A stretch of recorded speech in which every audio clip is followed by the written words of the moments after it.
Hello everyone and welcome back to FilmBook Review, an official YouTube channel of FilmBook. Featured in Google News, IMDb's news desk, and a member of the Critics' Choice Association.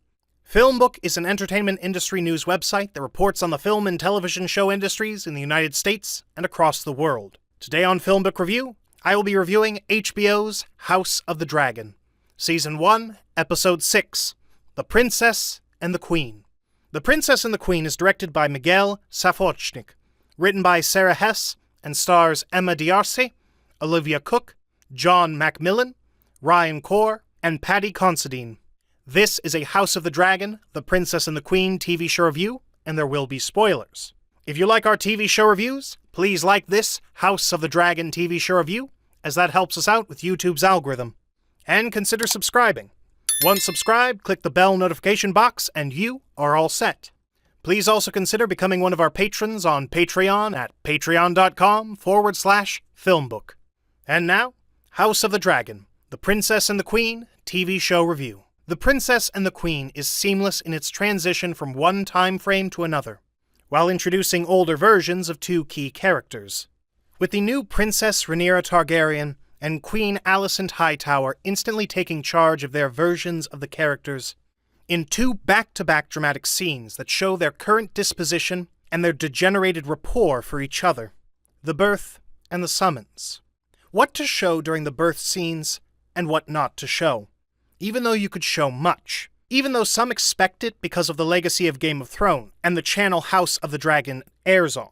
These are the conundrums and undertones as a woman screams in agony and the lights come up in The Princess and the Queen.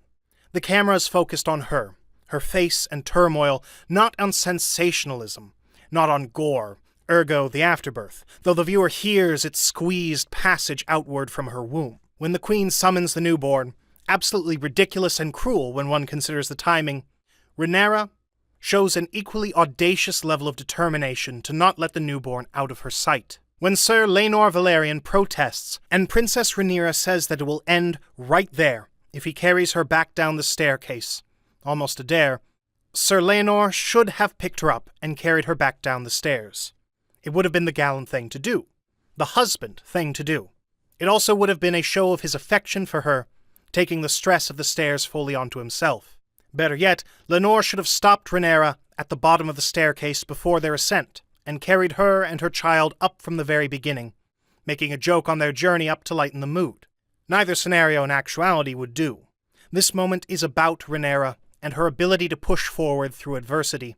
This moment is about showing her strength, determination, and willpower, like Lagerrath did on Vikings, by performing manual labor after having a miscarriage. So it would not do to have Princess Rhaenyra helped by someone else in this key moment. The stairs, like in J.R.R. Tolkien's The Two Towers, is a character-building moment. Character moments, i.e., the bringing forth or hardening of a trait or traits in a character, are placed into a narrative for a reason. This one shows the viewer that Rhaenyra has a high pain threshold, and when pushed, can push back. The Cersei mistake. Princess Rhaenyra Targaryen makes the same egregious childbirth mistake that Cersei Lannister made in Game of Thrones, having 3 children by a man that is not her husband, with the evidence being visible to a discerning, unbiased eye. Here is a question left unanswered. Why didn't Sir Laenor do his duty and bed his wife? Princess Rhaenyra and Laenor discussed this 10 years ago in We Light the Way. To paraphrase, we both do our duty, and then we can live our separate married lives with lovers. Laenor didn't hold up, literally, his end of the bargain and impregnate his wife. Why? Why didn't he use a man to get... Then, at the moment of... finish with his wife? Marjorie Tyrell thought of this solution in Game of Thrones. Why didn't Rhaenyra or Laenor over a 10-year time span? And the dubious icing on the stupid cake. Sir Harwin Strong visits with Princess Rhaenyra and her children constantly. His presence in her chambers a common occurrence, instead of being a rarity like Jaime Lannister played it, was forced to play it by Cersei, with his 3 bastards. For someone whose eyes are on the throne, having children out of wedlock is idiotic. It does not bolster Rhaenyra's claim to the throne or the longevity of the Targaryen line. In point of fact, it undermines both of them. The fussing moment. Queen Alicent Hightower fussing over King Viserys I Targaryen is wonderful to see.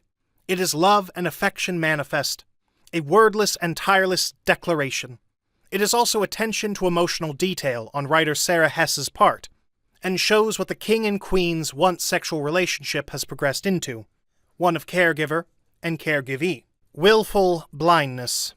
Episodes back, King Viserys lamented never being tested with war, having reigned over a peaceful time period, and wondered how he would have fared during a time of turbulence.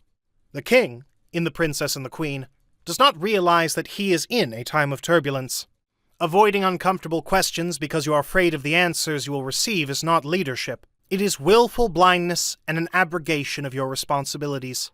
As king, first and foremost, Viserys Targaryen's duty is to the realm. If King Viserys asked Princess Rhaenyra for the truth about her children, and she told him, that may have disqualified her for the Iron Throne. It would certainly disqualify her 3 children. Thus, the succession of the throne and the lineage of House Targaryen would be thrown into turmoil.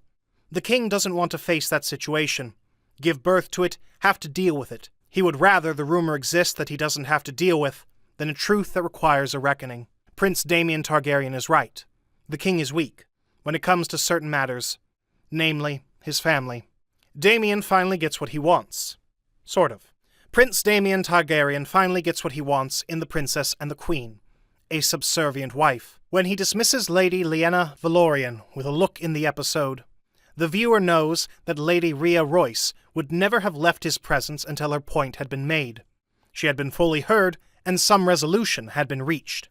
When Lady Lyanna decides to kill herself, rather than be cut open and murdered for the child in her womb, Daemon is dealt a blow that can be summed up thusly: you reap what you sow. Or in this case, what you consider too loudly within earshot of your supposed loved one. Clubfoot the Unscrupulous. In the history of unscrupulous fictional characters, outside of a William Shakespeare play, Laer Strong may be near the top of the list. Killing his father and his older brother, Coterminous, is absolutely ruthless. Doing so for mere self-aggrandizement, though purposeful, cleverly under the guise of aiding the Queen, may be even worse. Was the opportunity so great and his hatred for his family so deep that he could casually commit such a heinous act? Did the opportunity that only he saw beg, grasping so profoundly? Evidently so.